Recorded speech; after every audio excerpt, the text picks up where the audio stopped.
formulated on male physiology, so that for, a woman is 7 times more likely to be discharged from an emergency unit when she's having a heart attack, because a heart attack in a woman doesn't look like it does for a man. Women experience 70% of chronic pain sufferers due to reproductive issues, and yet 80% of medicines are tested on men. And the bias about all of this was not formally researched or recognised until last year. So it's extraordinary, the male bias in the medical profession as we know it in terms of straightforward women's health. But going right back to the ancient Greeks, where Plato, God bless him, described a woman's womb as ravaging its way through her body, consuming her psyche, kind of thing. So he was very clever about some things, but like most men, hasn't got a clue when it comes to women's bodies or women's health. So throughout the history of the patriarchy, women's health is not understood by men because they don't experience it. It's denigrated by men because they don't experience it. I mean, the very word hysterical comes from the Greek hyster, which means the womb. And so anything that a woman is experiencing is put down to emotional, or she's mad or bad or both, kind of thing. And the fact that to this day, today in the world, from the time a woman begins to experience the symptoms of endometriosis, by the way, from the time she starts onset of symptoms until diagnosis, it is an average of 12 years. 12 years. Now, this is a condition that affects 1 in 7 women. It is debilitating, mind-bogglingly so. I mean, I had it myself for decades. It wasn't until I discovered Chinese medicine that I actually had any relief from it. And, I'd been told for years it was all in my mind as well, because I'd already had 3 children and people who had children didn't get it, nonsensical stuff like this. And the fact that, research shows that in terms of pain management, there are different neural pathways going into the spinal cord for men and for women.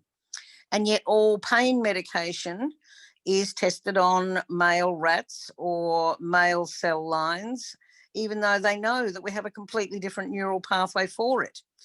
So the whole issue of women's viability, their health, their right to access and have themselves taken seriously, the fact that it takes a dozen years to have diagnosed one of the most profoundly debilitating conditions that affects 1 in 7 women. And by the way, if you're going in for IVF, it affects 1 in 3 women there, and yet it still takes 12 years to get it diagnosed. I mean, I just find this mind-bogglingly ridiculous in 2020 that this is still a common experience for women. And the other interesting thing about endometriosis is that it was it was being treated by the Egyptians and by the ancient Greeks, kind of thing. It was a very rare condition then, and it has been quite rare in Western medicine life up until the 60s, when it became endemic. And what happened in the 60s? What did they introduce? The contraceptive pill.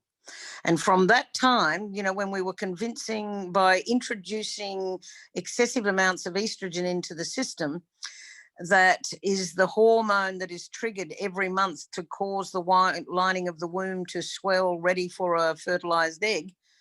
And now, because of the contraceptive pill, that there's no doubt in my mind that it's a huge part of the problem. The lining of the womb now wanders around the body. It's even been found in the lung at this point. And when it starts to swell, when the signal is given, then it puts pressure on nerves and organs and causes very, very severe and debilitating pain, affecting the quality of life for women for up to 2 weeks out of every month. Once it's been diagnosed, And the only answer to relieve the agony of it is to have a hysterectomy. If you're under the age of 40, you can't get one, even if you've had 1 or 2 children. And why can't you get one? Because some man may want to breed with you at some point. And so women, I know several women right now who are in their early 30s who have the diagnosis, who have a lot of this problem and a lot of pain, but they can't get a hysterectomy, and they won't be, they keep just getting fobbed off until they're 40. Well, then, your breeding cycle's over now. Some man, you can have a hysterectomy. That is the kind of bias that we are dealing with in a patriarchal system. And you're right, when it comes to our First Nation people, the horrors that have been inflicted on all of them, but on their women in particular. And, the fact that we have many First Nations people dying of third world conditions and their children being afflicted with third world conditions of the eyes and the ears and all this kind of stuff. It is a national disgrace. And here we are in NAIDOC week, that one brief period of time when we acknowledge the most extraordinary people on the planet who are a living culture for what we now know to be at least 120,000 years, who have been through all the changes that have coming to us several times, and their wealth of knowledge in medicine and plant medicine and everything else. And the fact that they have been reduced to living like this by a system that we have imposed upon them, and the fact that infant mortality in our First Nations people is much higher than in the general population, the fact that they die 20 years earlier than the general population is a national disgrace. And yet the patriarchy of which we are a part is not remotely interested in addressing this, is not remotely interested in acknowledging that, how many reviews have we had? How many commissions have we had? How many reports have been written? I know of at least 12 in the last 25 years, at least 12. And nothing changes, closing the gap. We're further away than we ever were.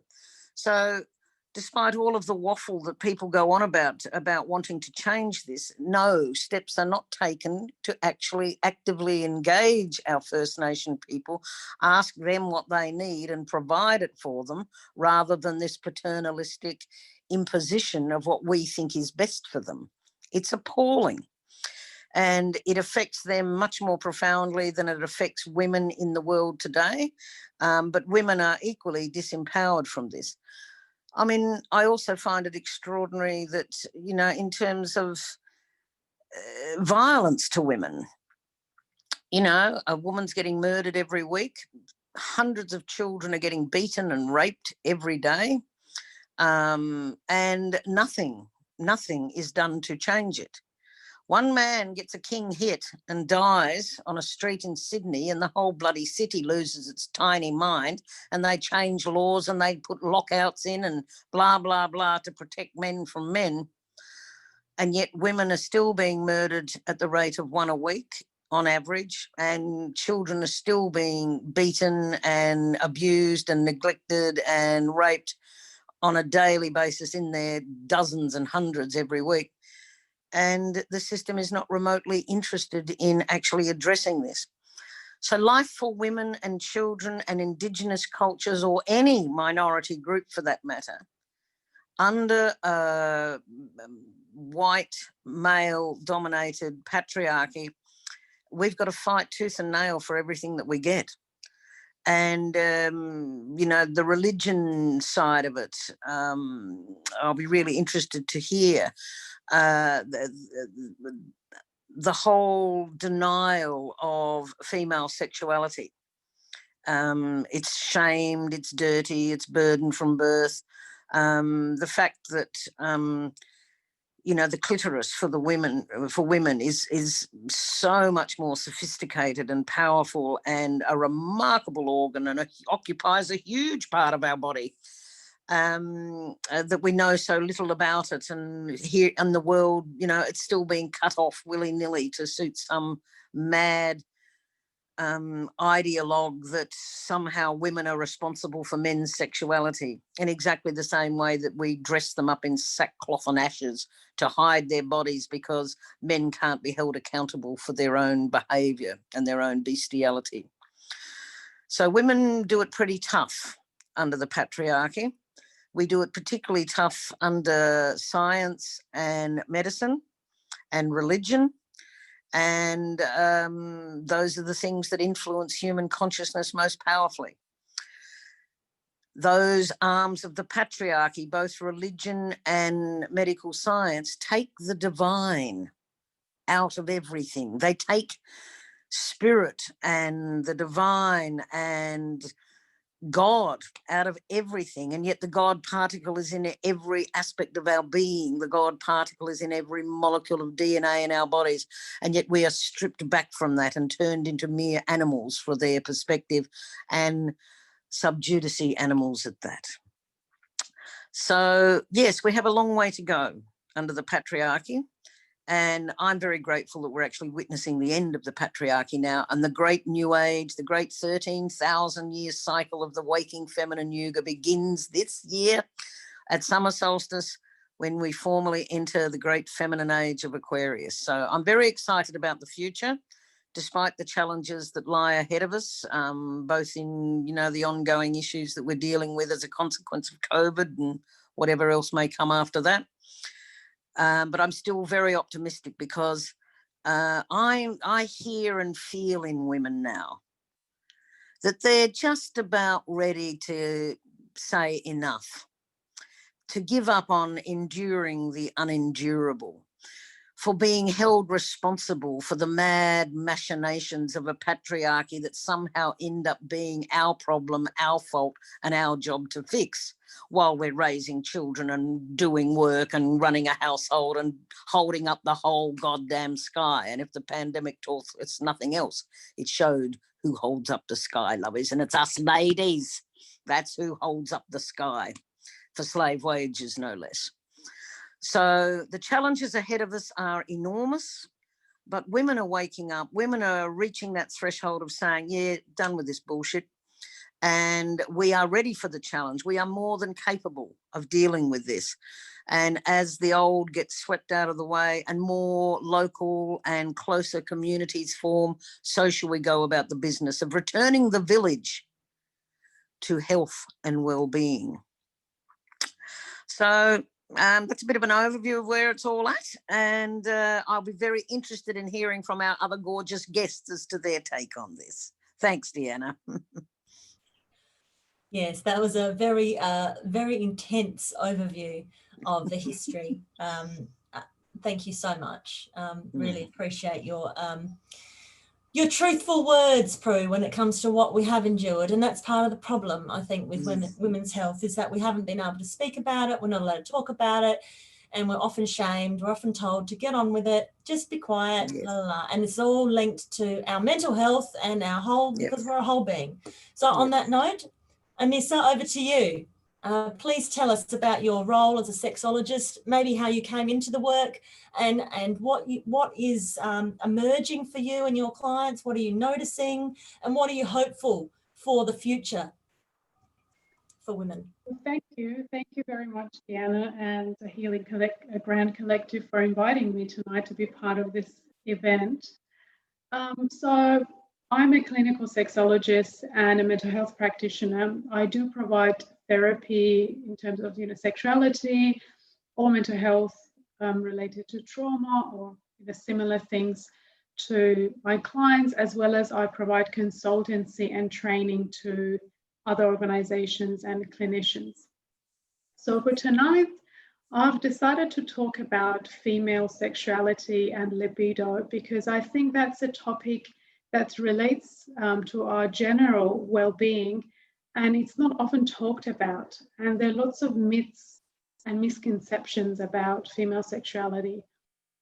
So yeah, I'm going to talk about that. And also because I believe that we are in a unique point of time in history of human sexuality in general, for the first time in the history of humankind, we are talking about female sexuality not because we want to have 14 children, for which we probably needed to have more because many of them wouldn't make it, and not because it's exclusively our marital duty. This is the first time that women want sex that is rooted in pleasure and desire. I would like to take a moment here to pause and acknowledge it and to savor it.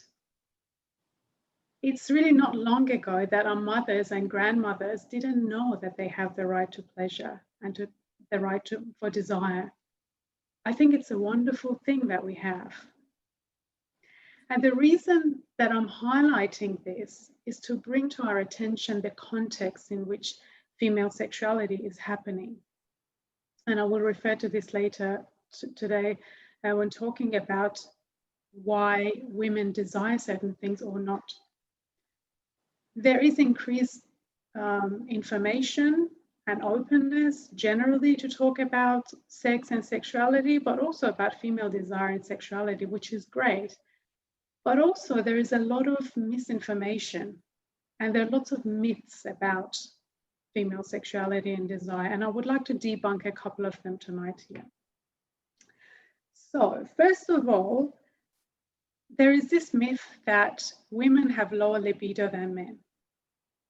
I think we all have heard this so many times throughout history. And yet, just as Prue was saying before, despite this repeated reassurance that women don't particularly have high sexual desire, in cultures all around the world, people have gone to extraordinary efforts to control female libido. We have female genital mutilation, as Prue was saying. We have head-to-toe chadors, witch burning, chastity belts, suffocating corsets, continuous insults, even to today's date, about insatiable whores or slut shaming, pathologizing female libido, diagnosis of nymphomania or hysteria. It's not long ago, this was until 1980s, that nymphomania was still part of the DSM. And continuing to insult any woman who chooses to be generous with her sexuality. Now, all of this to me seems a little bit strange to keep supposedly low-key female libido under control. You know, why electrified high-security razor wires to contain a kitty cat? So the answer to whether women intrinsically have lower libido than men is no, they don't. And if they do, it's because of the way that we teach them about sexuality. You know, it's about how with our language and the interactions that we have, we sustain this constructed idea of low libido. Another example, and I really encourage you to do it, you can just go on Google and look up any sex therapy website and have a look, and you will see there's a list of sexual dysfunctions associated with a specific gender. For example, you will have male sexual dysfunction, and you will see mostly on top of the list hyperarousal, premature ejaculation, compulsive or out of control sexual behavior. And then you see female sexual dysfunctions, and most of the time on top of it, you will see low libido, lack of desire. But in reality, as a sexologist, I can tell you that I have men coming to therapy because of lack of desire or low libido. I have women who have come to seek therapy because they feel that they can't control certain types of sexual fantasy, or that they're worried that they masturbate too much, for example. So the way that we talk about things, we construct that reality for each other, for ourselves. Now, the second myth is the idea of spontaneous versus responsive desire. Many of you may be familiar with this model, but what it means is that spontaneous desire is associated with men's sexuality. And it happens when the mental interest comes before the actual physical responses, physiological responses. For example, you're walking down the street or you're just sitting at your desk and bam, you start to think about sex and you want to have it.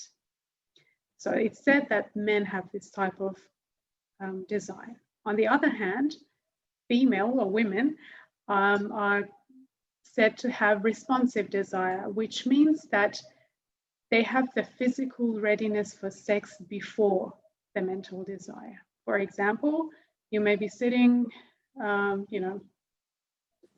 the couch, and then your partner comes and touches your neck or your shoulders, and you feel like, oh, this is really nice. And then you think, oh, I would like to have sex.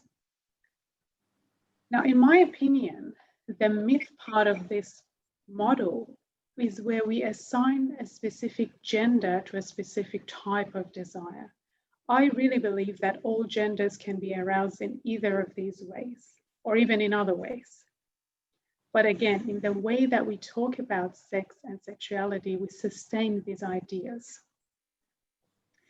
Another thing that I would like to talk about tonight is consent. I think we all are familiar with the idea of consent, and we've been talking about consent and educating women, especially women, that they have the right to consent to any sexual encounter, even in long-term relationships. Absolutely, 100% consent is essential, but it's really the bare minimum. I think even education like this, well-meaning education like this, tell women to respond to something that the other person initiates. So instead of encouraging women to have the type of sex that they're just okay with, let's encourage them to go after their own, to find out what their own desire is. I'm really, really excited about this, and I'm really passionate to share this journey with women to find what their true desire is. Now, going back to the modern woman who knows what she deserves, a fulfilling life of desire and pleasure. But then the thing is that desire comes with responsibility. Desire, in my view, is an expression of individuality. And what I mean by that is that no one can force you to desire something. You know, we need to desire, so we desire something, and we need to take responsibility for our free choice, of our preferences, of our erotic world, of our erotic identity. And then in this way, desire becomes a central concept as part of women's sexuality, especially modern women's sexuality when you think about it. But the interesting thing is that although desire and sexuality is a personal experience, but because of the context that I talked about earlier tonight, it has a political charge for many women. And it's understandable. So many women know that they have the right to desire and pleasure, but continuously they receive mixed messages from the society about being a woman, about what being a woman means. You know, we're being told to be powerful, to be assertive, to be go-getters and go and achieve things and be on top of the leadership hierarchy. And at the same time, we're being told to be soft, well-dressed, fashionable, sexy. You know, we're being told that we have the right to desire anything that we want, but we're also being told not to perform for the male gaze,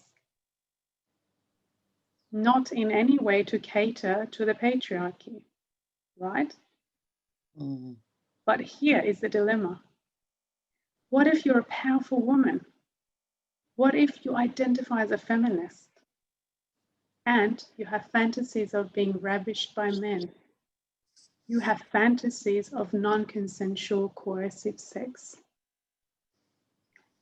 What if you're a caring nurturing, committed lover, and you fantasize about someone else than your partner? What if you're a woman and you don't have any sexual fantasies at all? You don't have any desire at all. So what do these things say about you as a woman? Is there something wrong? Should you be concerned? And many women come to seek help because they don't know how to reconcile these parts of themselves. They feel that their identity is being threatened internally. It's such a huge dilemma. It's very distressing for many people. So the answer to the question is that these ideas and fantasies are much, much more common than you think. And it's very common to feel anxious and even scared about having such experiences. But you don't have to, it's not necessary. Is there something wrong with you? No. And I will tell you why. This is something that I see, as I said, very often in my therapy room and also generally in the broader community.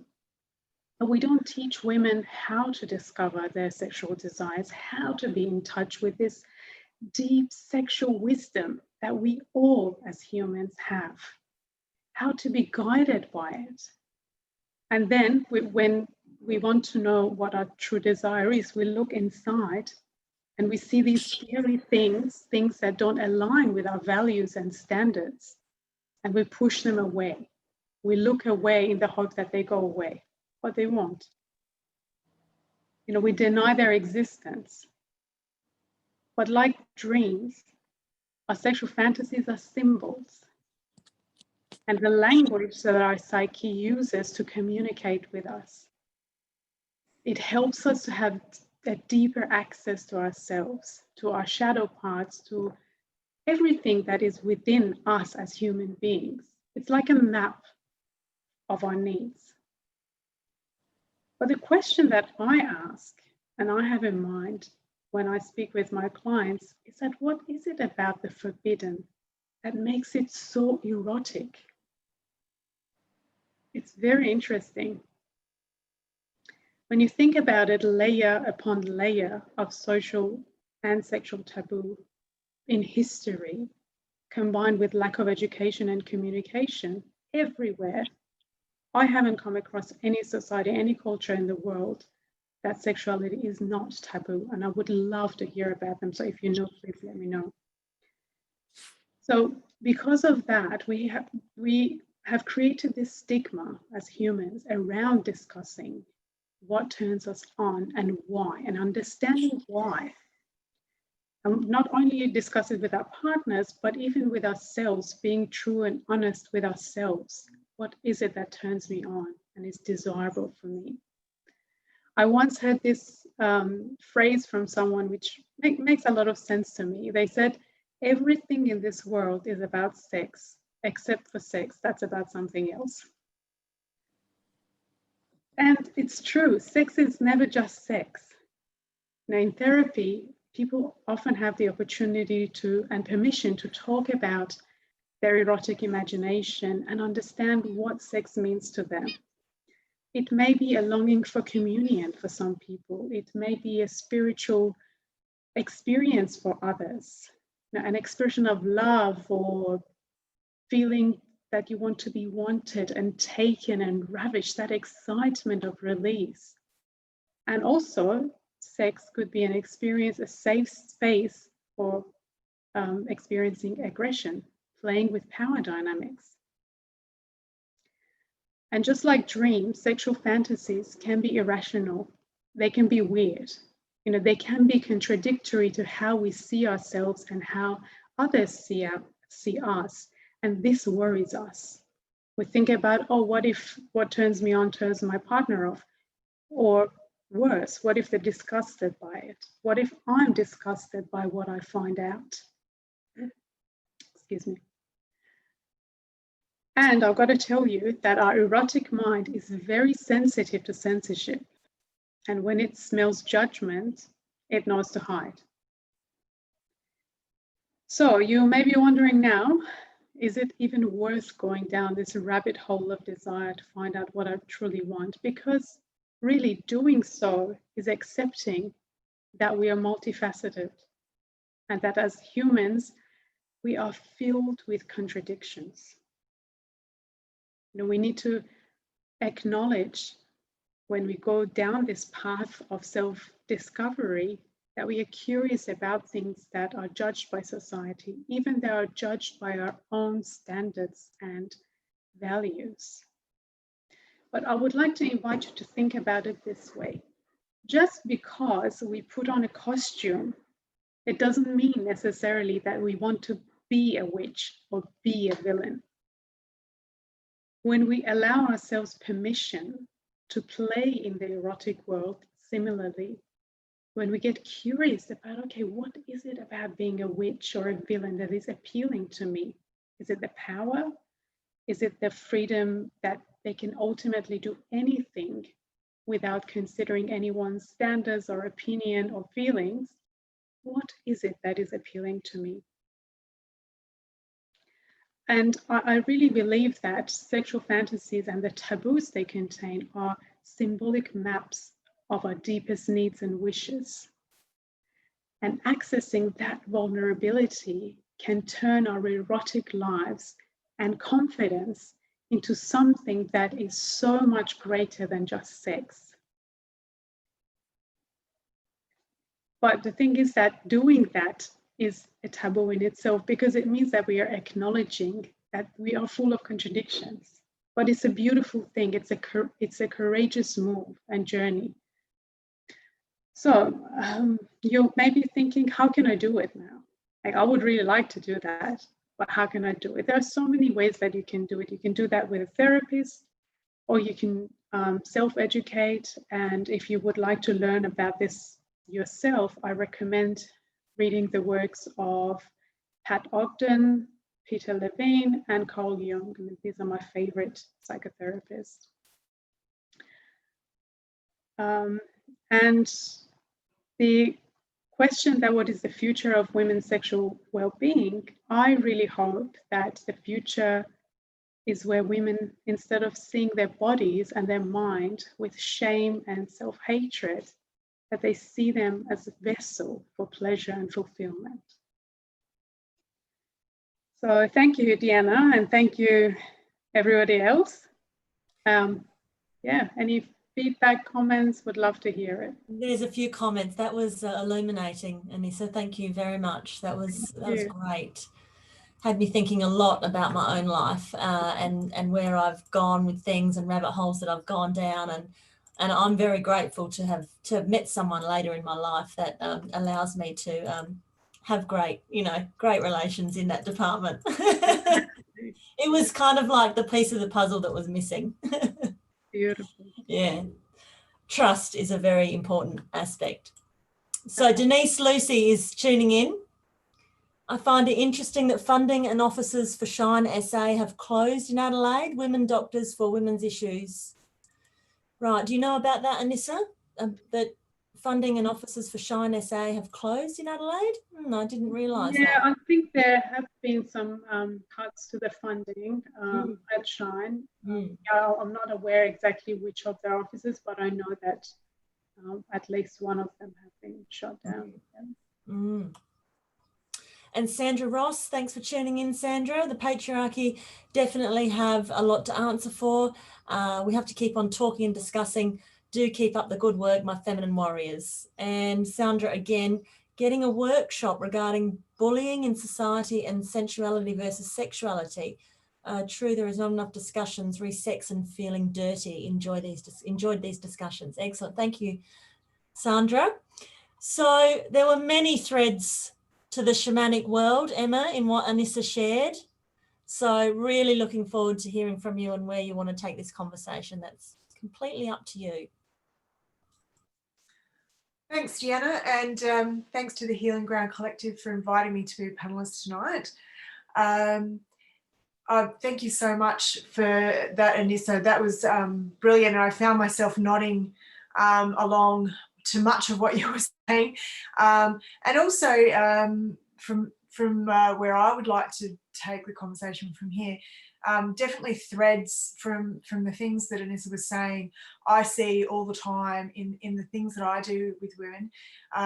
My main contact, if we're talking about a healing and women's health perspective, which we are, is that I work mostly with shamanic healing, and the main ceremony, if you like, that I attend and perform and people come to is a sweat lodge. But there are other ceremonies that I've been involved with beyond that also have offered up healing, not just for women, but for both sexes as well. But focusing on women tonight, one of the things that I find often, if we're talking about women's health, and then I'm talking about spiritual health from that point of view.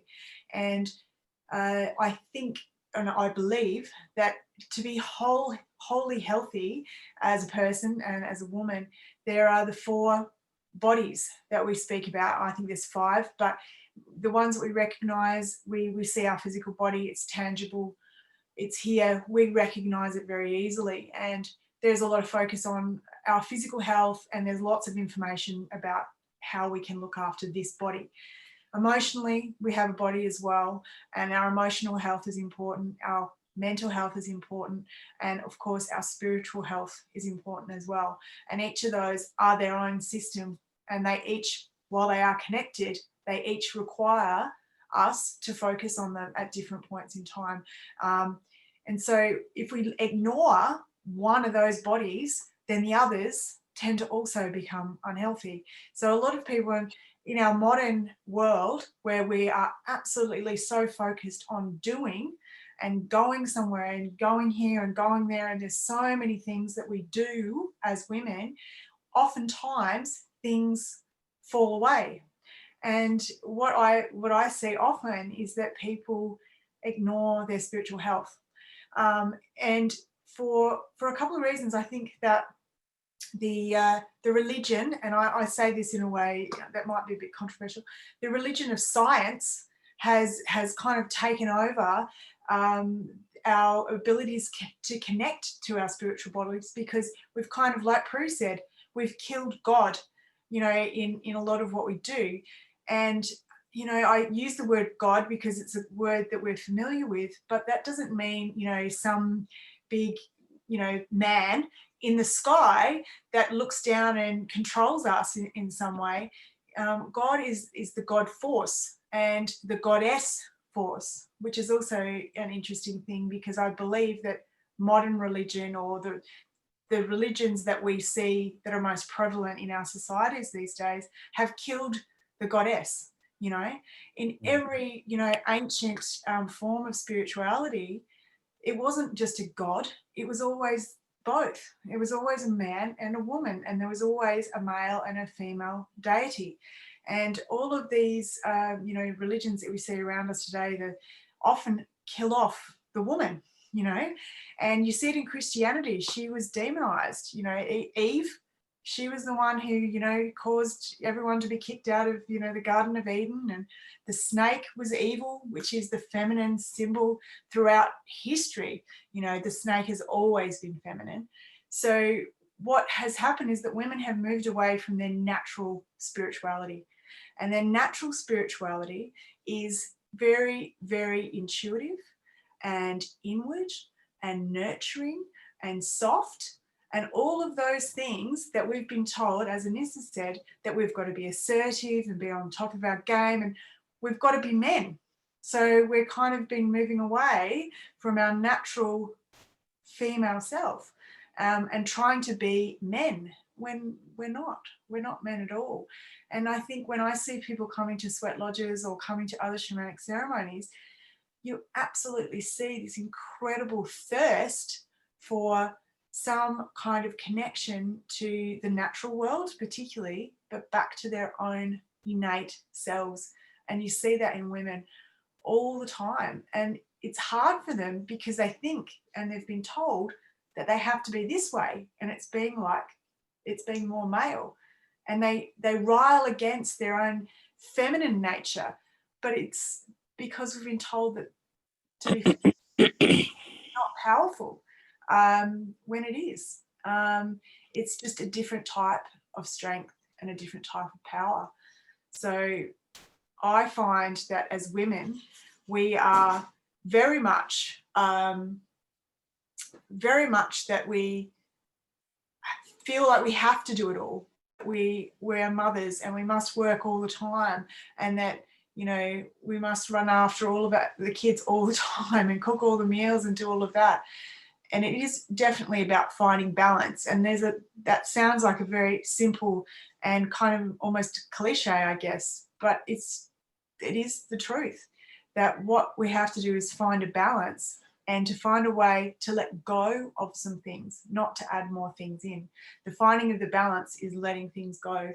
You know, finding ways that we can reconnect to ourselves, that we can find a way to get into nature and be in our own spiritual selves. And that is to be reconnecting with that deep, intuitive feminine, and to honor and acknowledge that it is strong and powerful. So that is where I would say, as a woman, and as someone who has over the years more and more remembered, if you like, that as a woman I have those intuitive and nurturing and soft characteristics, and they're not less than in any way. And in fact, that is my power, is to acknowledge those things and to encourage them and to trust them as well. Intuition has been a big feminine trait that has been stamped all over for a long time by men, that, you know, we have to see it and know it, and it's got to be all, you know, concrete in order for it to be real, when all of us know that when we sit down and are slow and inward and we listen to the voice that we have inside of us, that is extraordinarily powerful. And, you know, it doesn't all have to be in a book and written down. Sometimes we just innately and intuitively know. And that is something that I'm finding more and more, that women are coming to, particularly to sweat lodges, to reconnect with themselves, to reconnect with nature, and also to reconnect with women. I think for a long time, because of this whole competitive, we've got to be like men, we have not trusted our fellow sisters, the women. There's become this distrust of each other. And what that has done is it's stopped us from coming together and doing the things that we do well, and that is being part of a community and helping each other. Women are amazing. I mean, I only have to look at the people who are in front of me on the screen, particularly Prue. You know, the things that, you know, I've watched her do in terms of coming together and helping her family, and not only just her blood family, but the family of choice as well. And that banding together is also an inspiration for other women to go, oh, we can do this together and we can help each other. And that it doesn't require us to put on pointy hats and go to churches to find that, because community and that sort of banding together is, in many ways, part of our own healing of spiritual health as well, because we all share those intuition and that knowledge. And that's that whole, you know, grouping together of communities. And, you know, it's one of the reasons why witches were burned as well, because they shared knowledge, and it was, you know, it was an intuitive, and they knew that if they used these herbs and these types of medicines, that it would heal people. And people were scared of that intuitive knowledge because it wasn't in the Bible, or it wasn't, you know, written down by a man. So, yeah, I see more and more that women are starting to come back to understand that trust of themselves, and it's giving them the opportunity and the space to also start believing themselves again, to actually, you know, strip away a lot of, you know, the cultural and societal, you know, sort of dumbing down of women's intuition. So more and more I see that, and I think that is what is going to heal us as people, is really starting to, you know, see us as the powerful beings that we are, and not trying to compete with men on and be a man as well. Yeah, So many things you said, Emma, are resonating strongly with me. But I want to draw a thread to what you're saying there about allowing our intuition to come forward, and linking to what Anisa was saying about, do we really know our true desires? And I think if we're squashing our intuition, then it's very hard to be in touch with your true desires, you know, which is part of your sexuality as well. So, you know, I think the more that you can be still, the more that you can be intuitive and get in touch with it, the more honest you can be with yourself about what you do desire in the realm of your sexuality and pleasure and all of that, because it's all linked. The things that it's not separate. I don't know. What do you think of that? Yeah, for sure. You know, and if you're talking about women's sexual health, and as Anissa was saying, you know, there's something a little bit more than just sex. And I think, you know, particularly if you're looking towards, you know, spiritual sexuality as well, you know, that is incredibly empowering and healing. And that requires you to kind of recognize also, as Anissa said, that there are things beyond, you know, our own physical bodies that interact within that particular moment when you're with somebody, another person, and you're able to connect with them, not just on a physical level, but also on that spiritual level as well. You know, suddenly, like I said before, when all the four bodies are talking to each other in that way, it's something completely different, and the experience is very different as well. You know, we've all experienced physical sex, and, you know, when you're able to kind of couple that with something else like emotional, if there's an emotional connection with someone, then obviously that takes it to a different level.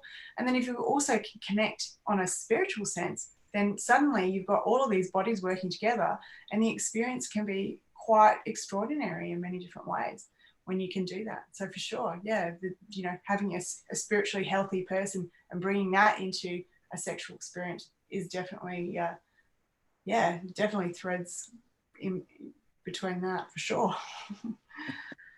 Great. Well, we've got lots of viewers tonight, I think, ladies. There's a few more comments here. Mim, thank you so much for great insights, Anissa. Wonderful to know a local sexologist with such grounded wisdom that she can refer clients to. Great. Kim Williams, how are you, Kim? Yes, I was recently told there was only one God and he was a man. Okay, well, that person has got it wrong. And Denise, let's face it, women are feared as they have an ability to manifest another human in their body. Men have tried to control that since the beginning of time. Women are the strength of society and powerful. Thank you, Denise. Okay, Prue, it's over to you to wrap up. Or well, not wrap up. We could still go on, I think, but you take it to the next level. You know, there's wonderful insight shared. Thank you, sweetie. And it has, from both Anissa and Em, just the threads that are being woven and understood about what it is to be a woman in today's world, and that long, steady history of compartmentalizing us and putting us in boxes and breaking it down ever more mechanically into which bit leads to which bit, and losing sight of the whole, losing sight of the magical, magnetic, fecund warmth and luxury and velvety aliveness that it is to be a woman. And we've been so disenfranchised from it.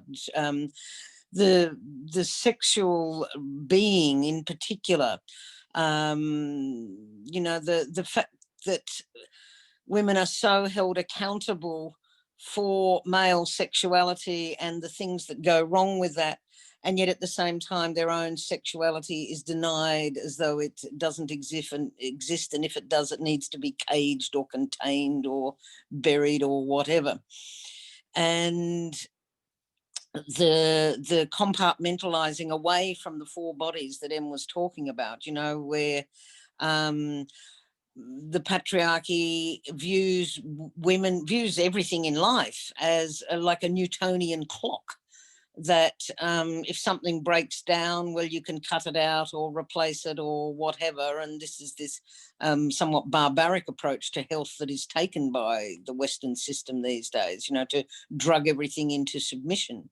where if we are allowed and given space to go within, and certainly in my own work, and I'm sure I speak for everyone here, that when you take someone in a session into whatever pain they are wrestling with, into whatever shame or guilt about their body or their life that they are struggling with, if you allow them to go within themselves to speak to those parts of themselves, the answers are always there.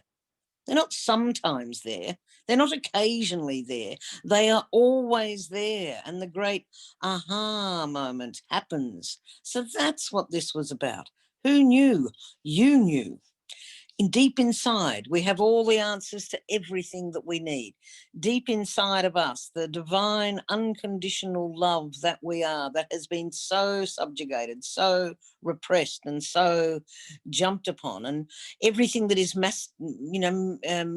mystical and magical has been cast down as inappropriate, unworthy, or not to be bothered with. It's in your imagination, therefore it doesn't matter. And yet, in truth, we understand that our creative imagination is the greatest gift that we possess in this or any other existence in which we find ourselves. And our emotional bodies that have been suppressed, and you're not allowed to feel, and for women in particular, you're not allowed to feel anger. And why are you not allowed to feel anger as a woman? Well, because anger, that wonderfully healthy emotion that it is, defines our boundaries. Anger is the emotion that says, you said what to me? I don't think so. And so we're not allowed to say no. We're not allowed to say enough to our children, to our families, to our employers, whatever it is. It's our job to endure and keep picking up the slack and picking up the pieces. And even when they removed the village from us that used to help us raise our children, we're still expected to do all of that on our own. It's insane. And keep working and keep taking care of everybody else in the household and everything else as well. So our emotional reality, our sexual reality, our innate wisdom, intellectual reality, all of these are powerful and glorious and wondrous beings unto their own right. But as Emma says, you allow them to come together. You allow them to communicate with each other. You allow them to merge and meld into that fecund, rich juice that it is to be a powerful woman. And look out, world. The creative flow that comes from that, the passion that fills us coming from that, is a force to be reckoned with. And its natural innate wisdom is to go to community, to help the other. Women are not competitive in the same way. Humans are competitive. There's no doubt about that. You've only got to look around to see that. It's part of our nature. But, when they talk about what led to the formation of society, for a long time it was always men telling the story about, we started growing crops and built better weapons to run down mammoths and things like that. All utter garbage.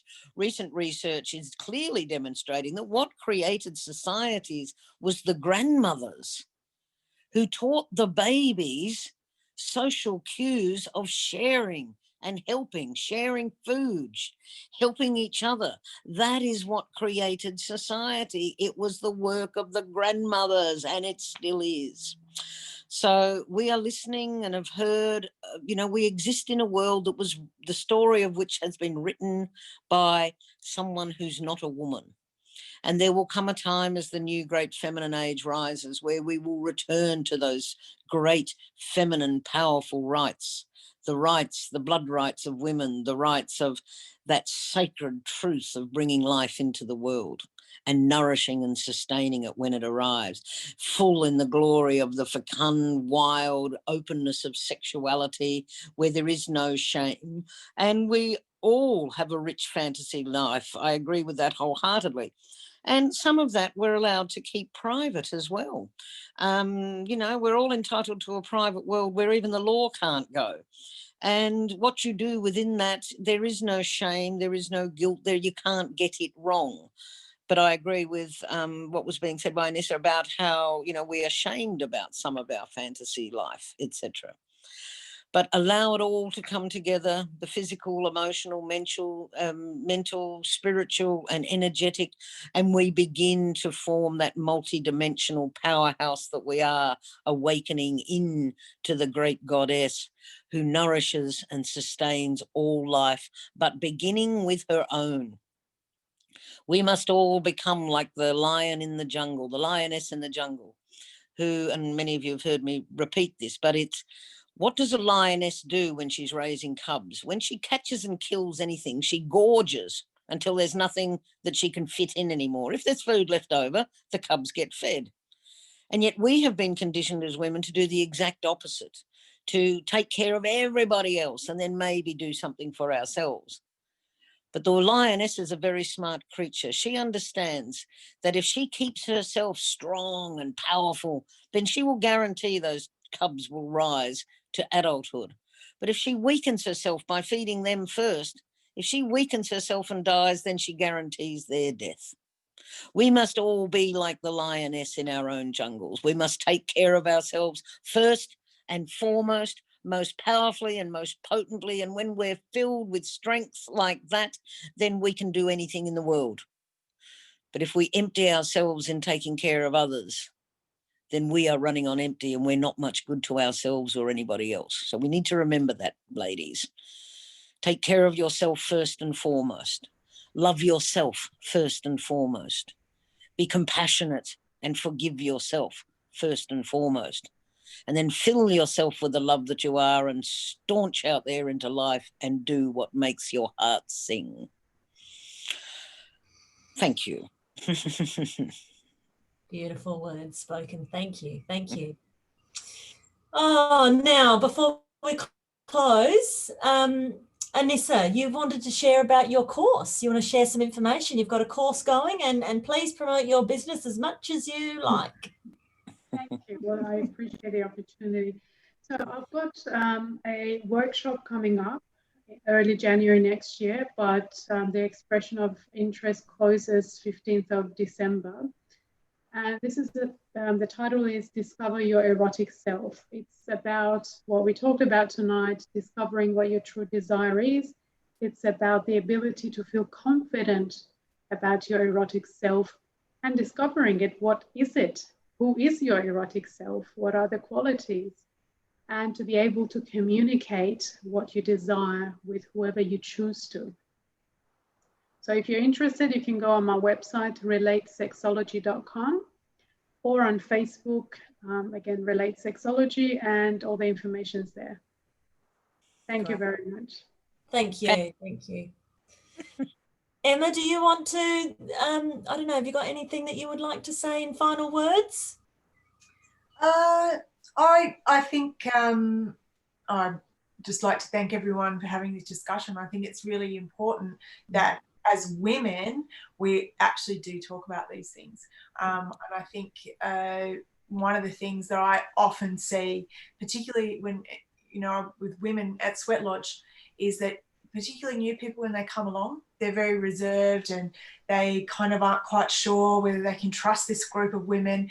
And then by the end, they're often, oh my gosh, this is amazing. I feel, you know, like I can actually talk to you people. And I feel like as women, there's always been this kind of like little underlying distrust of each other. And I think it's wonderful that we're all sitting here and talking together about these things and being open about them, because it's this sharing of information amongst women that will open up these conversations even more, and also allow people to go to someone like Anisa and actually feel like they can explore those things, that it's normal for us to feel these ways and that we're not alone in that. But if we don't talk to each other, then we close ourselves down and we don't explore it. So I think that this is a wonderful forum that, you know, just for people to understand that we actually do often feel the same way, all of us together, and we're not alone in it.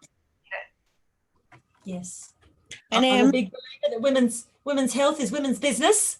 That's right, exactly. I know, really, isn't it? Emma, have you got a sweat this weekend, lovey? I do. There is a Sweat Lodge on Sunday. at 6:30 in McLaren Vale. If you need more information, please let us know. I'm happy for you to come along. It is a mixed lodge, so it's for men and women. But we will be doing another women's only sweat lodge in about 2 weeks. So if you would prefer only come to women's sweat lodge, that will be in about 2 weeks. But there is one on Sunday for men and women. Fabulous. Just keep talking for a little minute, Prue. I've got to do something. Yeah. So, look, Anisa and Em, seriously, that was really wonderful. Thank you so much for contributing such wonderful words, wisdom and aliveness and lightness into a world for women that has been for, as Em said, for far too long, we've been isolated and alone and cloistered, thinking that we are the only ones that are experiencing the inadequacy or the shame or the guilt or that there's something wrong with me. And, we've been discouraged from talking to each other about these things. And yet when we eventually do, we discover we're all feeling exactly the same way. We're all having exactly the same experiences. We're all having exactly the same doubts and concerns about, and particularly for women, we always think we're not enough. We're not doing something enough. And it's time to cast down that lie, because we do hold up all the sky as far as I'm concerned. There's a great story. There's a great story, Prue, if you wouldn't mind me sharing about just about this particular sort of talking to each other about our own health.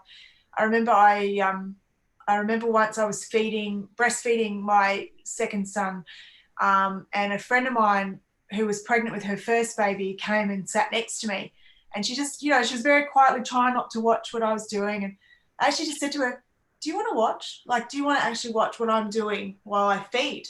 I said, because we're actually not taught how to do this. No. We're expected to just know. And in some ways we do, but in other ways, if you've ever had the opportunity to breastfeed, it's not necessarily just something you just know how to do. And I think what was interesting for me in that moment is that woman was so grateful that I was even offering for her to watch, because it's a taboo to, oh my God, you can't watch someone who's breastfeeding, and a breast is a sexual thing, and it's not. And so that is a really interesting story for me, because I think as women we want to know how to do these things, and I think we should be more open with sharing with each other. Yes. How to do it, and teaching each other and helping each other through those things. So I think that's really important in this moment. Yeah. Beautiful. Well, on that note, I'm going to stop the live stream. It's been an absolutely gorgeous conversation. We need to do this more often. Yes. It's been wonderful. So thank you and good night to our Facebook world. Thank you for tuning in, and we'll see you in a month's time when we're going to talk about death.